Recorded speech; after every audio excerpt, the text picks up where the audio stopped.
বন্ধুরা, আজকে একটা দল রাজনৈতিক দল বিভিন্ন রকম কুৎসারণা করছে, মিথ্যা কথা বলছে আমাদের নেতাদের বিরুদ্ধে, এমনকি আমাদের নেতা তারেক রহমান সাহেবের বিরুদ্ধে তারা মিথ্যা রচনা করছে। বন্ধুগণ, এই দলটাকে আপনারা চেনেন? কোন দল এটা? এই দলটা কি ভোট পাবে? বাংলাদেশের জায়গা আছে? বন্ধুগণ, এরা বাংলাদেশের স্বাধীনতাকে বিশ্বাস করেন, এরা পাকিস্তানের তৈরি। বন্ধুগণ, নতুন করে এরা বলতে শুরু করেছে এরা কি এখন বাংলাদেশ তৈরি করবে।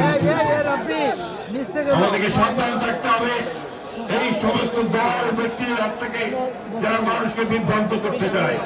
আজকে লড়াইয়ের বিরুদ্ধে বন্ধুগণ, নতুন করে সে লড়াইয়ে আমাদের জয়লাভ করতে হবে।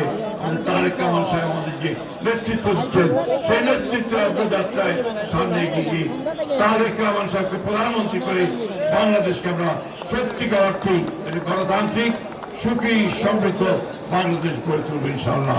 সবাই ভালো থাকবেন, সুস্থ থাকবেন। আরে নেতা আছে কি কথা বলেন না? কি স্তম্ভ হয়ে গেছে? নেতা আছে? ভবিষ্যতের প্রধানমন্ত্রী কে?